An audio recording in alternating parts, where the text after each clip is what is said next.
안녕하십니까. 네, 결제 조건을 좀 보겠습니다. 지난 시간에 결제 조건 그 인트로 부분만 했습니다. 그래서 결제 조건에 선결제, 동시결제, 후결제, 그 다음에 신용장 방식, 무신용장 방식. 무신용장 방식에서는 이제 추심 방식이랑 송금 방식으로 구분됐고요. 그래서 송금 방식 먼저 보려고 합니다. 결제 조건의 첫 번째입니다. 송금 방식. 먼저 송금 방식은요, 전제 조건을 먼저 송금 방식의 키워드 위주로 갈 텐데 아마 한 4가지 정도 될까요? 이 키워드이자 전제 조건을 미리 좀 깔고 가겠습니다. 먼저 송금 방식에 있어서 먼저 대금 그리고 관련 서류가요. 먼저 첫 번째는요, 셀러에게서 바이어에게로 바로 이동합니다. 물론 대금 보낼 때 은행을 통해서 뭐 이제 그 입금전표, 송금전표 등을 작성하지만 은행을 통해서 돈이 들어가는 건 아니고 단순히 은행이 이제 보내주는 역할만 해주는 거죠. 서류도 마찬가지입니다. 은행이 개입하는 거래에는 은행의 서류를 만집니다. 서류를 만지고 신용장이라면 관련 서류가 문제 없다면 대금을 은행이 보내주는 거고, 추심 방식은 뭐 실제로 본인이 돈을 보내주는 거는 이제 대신 돈 전달해주는 역할만 하긴 하지만, 실제로 송금 방식은 특히 서류와 돈 같은 게 오로지 당사자 간에만 개입합니다. 즉, 두 번째, 은행이 직접 개입하는 일은 없습니다. 직접 개입 X입니다. 직접 개입한 일이 없기 때문에 뭐가 저렴하느냐? 은행 수수료가 저렴해요. 은행 수수료 저렴. 그러니까 정말 단순히 송금 수수료 정도만 가져가는 겁니다. 은행이 아무것도 이 송금 방식에서는 하는 역할이 없어요. 세 번째 보시면은 일단은 먼저 볼게요. 환어음이 사용되지 않아요. 환어음 사용 X입니다. 다시 말해서 환어음이라는 거는 뭐 뒤에 가서도 또 한 번 더 언급하겠지만, 수출자가 내 돈, 받을 돈 달라고 보내는 대금 청구서입니다. 근데 그 대금 청구서를 실제로 신용장 방식과 추심 방식에는 사용을 합니다. 하지만 송금 방식에 사용하지 않습니다. 환어음을 사용하지 않으니까 흔히 말해서 환어음을 사용할 때 적용되는 어음법, 이 어음법조차도 송금 방식에는 적용될 여지가 없는 거예요. 그럼 반대로 환어음을 사용하는 거래라고 한다면 어음법이 적용이 돼요. 즉, 환어음을 사용하지 않으면 어음법 적용도 안 된다는 겁니다. 좋습니다. 네. 네 번째 보시면은 이럴 것 같아요. 네 번째 같은 거, 환어음 사용하지 않고 어음법 적용되지 않고 은행이 직접 개입하지 않으니 은행 수수료가 저렴하고 관련 서류나 대금이 직접 셀러와 바이어에게서 이동한다. 이 정도 전제 조건만 한번 좀 깔아줘 보시면 될 것 같습니다. 네 번째를 제가 써야 되는데 묶어 쓰느라고 다 찬 것 같아요. 세 번째까지 해서 세 번째까지 해서 일단 기본적인 얘가 뭐가 되는 키워드이자 전제 조건이에요. 송금 방식의 전제 조건. 즉, 송금 방식의 이 세 가지는 늘 따라다닌다는 겁니다. 네, 환어음 사용. 네 번째 있습니다, 여러분. 있습니다. 갑자기 생각나네요. UCP가 그 신용장이나 추심 거래는 은행이 개입하다 보니까 통일 규칙 같은 것들이 있어요. 전 세계 은행이 공통된 업무를 해야 되기 때문에 그 매뉴얼 같은 규칙이 있는데, 송금 방식은 은행 자체가 개입을 하지 않으니까 그런 매뉴얼 자체도 필요가 없는 거예요. 그래서 국제규칙 적용되지 않는다. 국제규칙이 자체가 송금과 관련된 국제규칙은 존재하지 않습니다. 이 전제 조건 4가지를 필수적으로 가져가 주세요. 이거 필수적으로 꼭 가져가 주시면 될 것 같습니다. 네, 4가지. 그럼 이 4가지 기반으로 송금 방식 한번 보겠습니다. 먼저 송금 방식의 기본적으로 일단 이겁니다. 선결제 방식. 송금 방식의 선결제 방식입니다.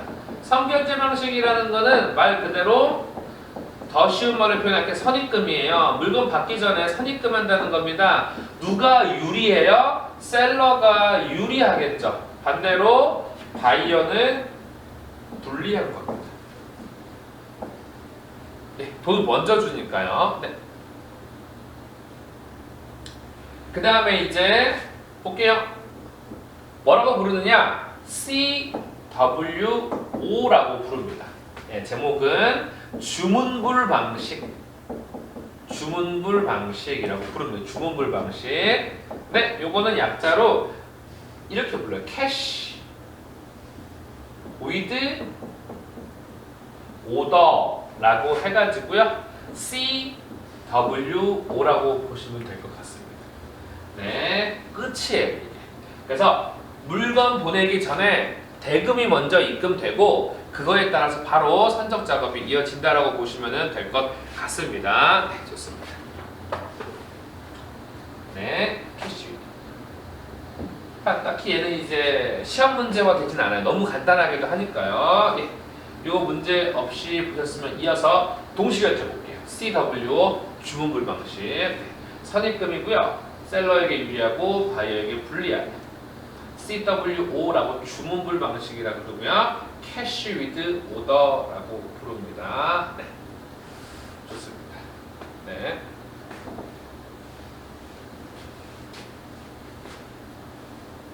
그 다음에 두 번째 보실게요. 선결제는 사실 딱 여기까지입니다. 선결제는 여기까지고 송금 방식의 동시결제 볼게요. 조금 크게 갈게요. 덩어리를. 두 번째는 이제 동시결제 방식이에요. 동시결제 방식. 네.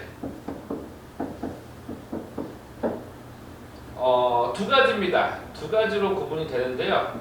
처음에 C, A, D. 그 다음에 C, O, D 이렇게 있습니다. C, A, D, C, O, D. C, D부터 먼저 볼게요. C, A, D부터 먼저 볼게요. C, A, D.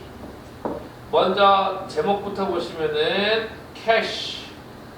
키워드부터 가요. 캐시, 어게인스트, document 라고 해서 한글은요 서류 상환 인도 조건이라고 합니다.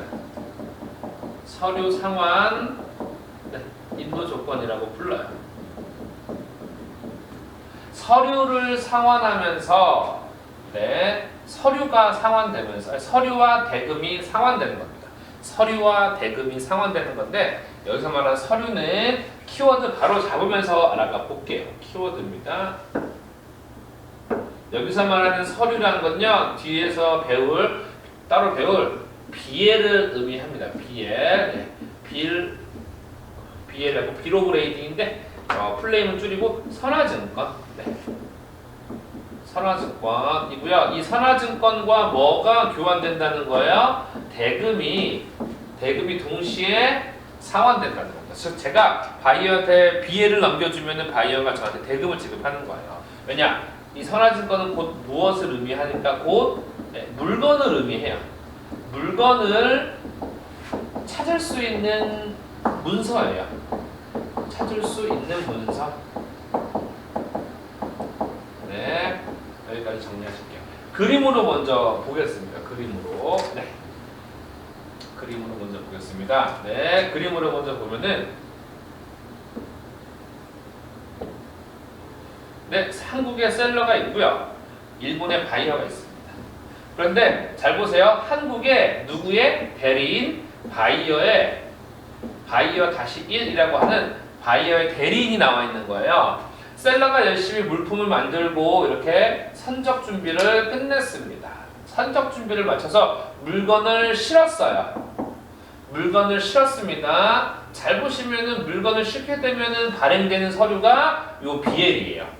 물건을 실으면은 물건을 실어준 운송인이 셀러한테 BL을 발행을 해줍니다. 네, 아셨죠 여러분? 저희가 음식 먹고 카드 결제하면 영수증 발행해 주듯이 우리가 운송인에게 운송비 지불하고 물건 주면은 물건 실어준 다음에 물건 실어줬다라는 증명 서류 또 이걸 내가 잘 목적지까지 갖다 주겠다라는 운송계약서의 형식으로 의미로서 서류 하나를 발행해 주는데 이게 바로 선화증권 BL입니다.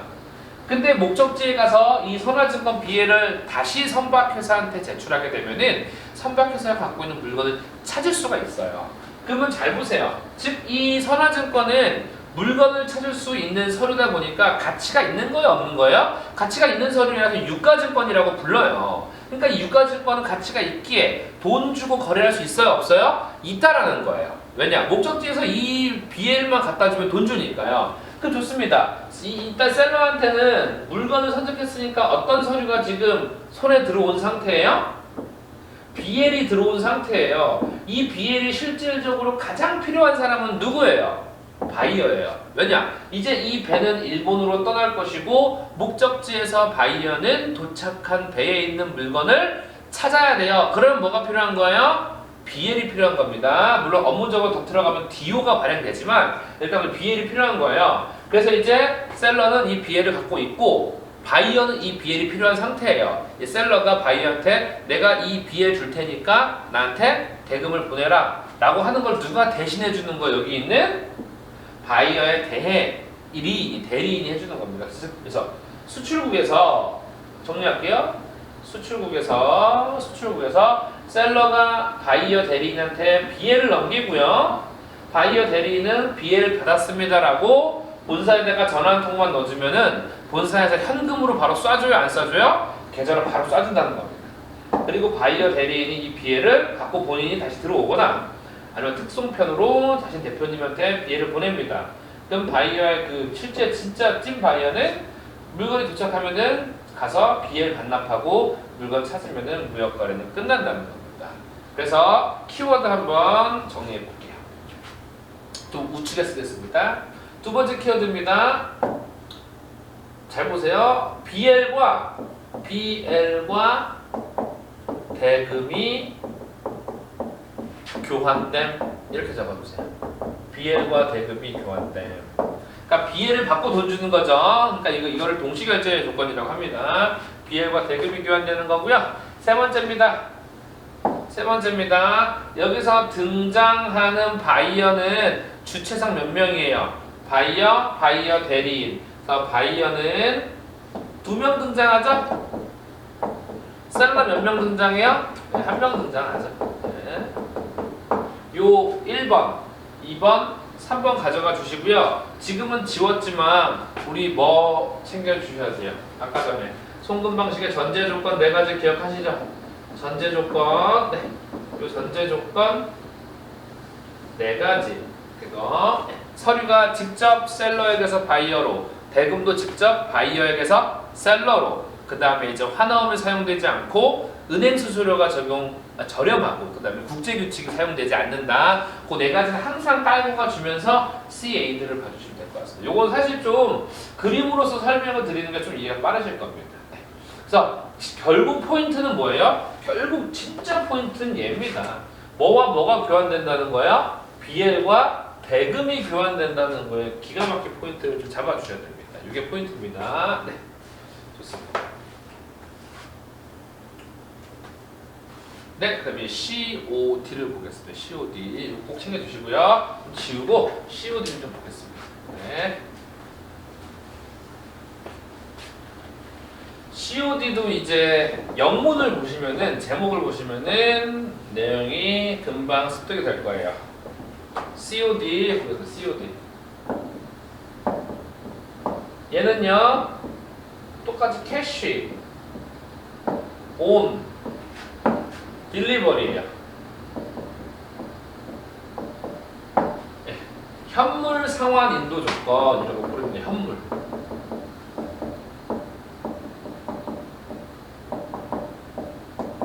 인도 조건. 즉 상환이라는 앞에는 항상 어떤 말이 생략된 거예요? 대금 상환이란 말이 생략된 거라서 물품과 대금이 동시에 교환되는 거래라고 보시면 돼요.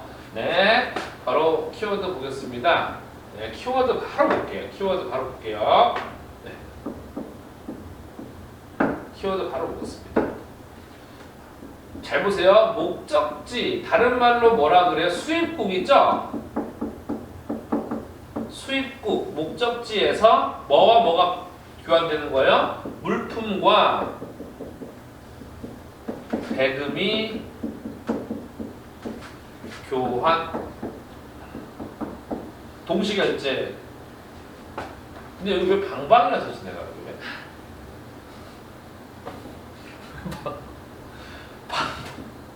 방법인데. 네, 정신을 차리겠습니다. 물품과 대금이 교환되는 겁니다. 그 다음에 두 번째, 목적지에서 교환하다 보니까 바이어가 없는 상태에서 보내기도 해요. 그러니까 흔히 말해서 점검 매매를 활용할 수 있어요. 점검 매매를 활용.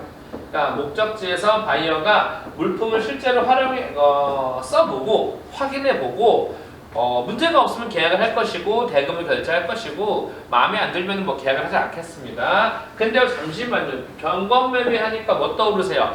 이러한 점검 매매, 물건을 현물을 실제로 확인을 해보고 이 물품이 문제가 있나 없나 확인해보고 결제를 하거나 결제를 하지 않거나, 이게 만약에 보세구역에서 이루어진다. 그럼 무슨 거래야겠죠? BWT 거래. 이거 다 적어주시고요. BWT 거래, 보세 창고도 거래. 이겁니다. 그림으로 한번 설명해 드릴게요. 보세 창고도 거래. 네. 우리 예전 잠깐 배웠었어요. 우리 이거 품질 증명, 품질 결정할 때, 품질 결정 방법할 때 점검 매매 하면서 BWT 거래 배웠었는데 그림으로 설명해 보겠습니다. 네.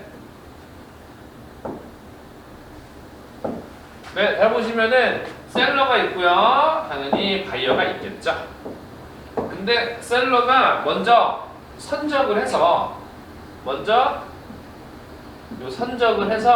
이거를 먼저 수입국 목적지에 물건을 보냅니다. 여기에 물건이 도착을 했을 거예요. 바이어가 미리 정해졌을 수도 있고 물건을 먼저 보낸 다음에 현지에서 바이어를 모집할 수도 있겠죠. 그러면 바이어가 소문을 듣고 물건을 당연히 자신의 나라에 있으니까 보러 오는 데는 큰 어려움은 없을 것 같아요. 맞죠? 이 상황에서 여기서 만약에 물건이 괜찮다라고 해서 예스가 들었어요. 그럼 바로 뭐 할까요? 결제를 하겠죠. 근데 만약에 마음에 안 들었어요. 그러면은 계약을 하지 않겠죠.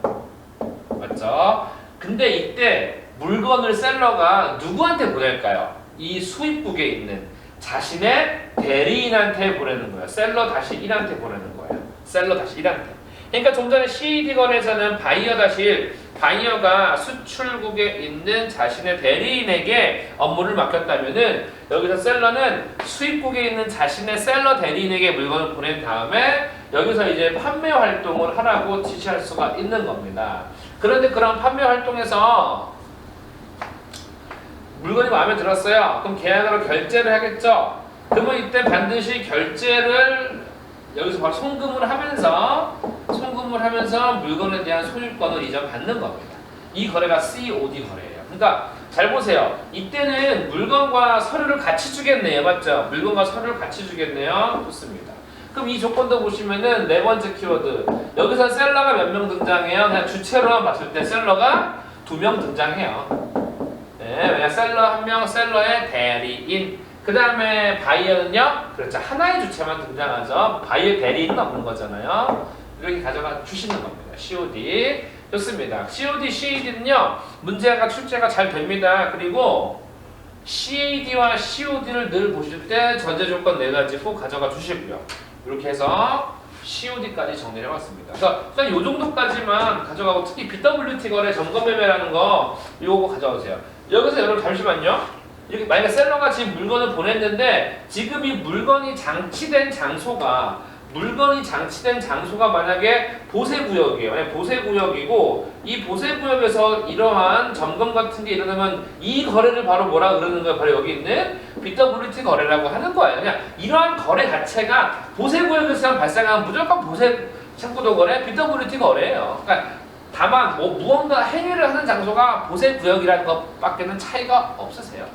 그래서 이 느낌으로만 좀 정리해 주시고요. 반복해서 문제 풀어보신다면 전혀 문제 없을 겁니다. 네. 이렇게 이어서 이제 좀 끊었다가 그 후결제 방식을 보도록 하겠습니다. 여러분 고맙습니다.